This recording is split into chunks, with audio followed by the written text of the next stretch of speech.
Hoje o povo está feliz. Depois de 500 anos de escravatura, com a esperança perdida, envenenados com barras nas suas costas, e um homem sábio em busca da liberdade levantou sua voz e diz: moçambicanas, moçambicanos, operários, camponeses, combatentes, povo moçambicano,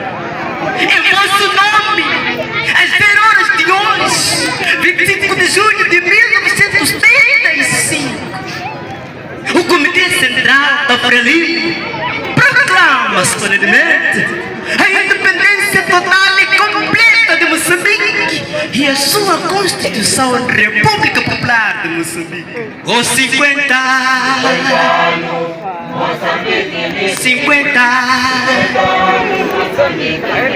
os 50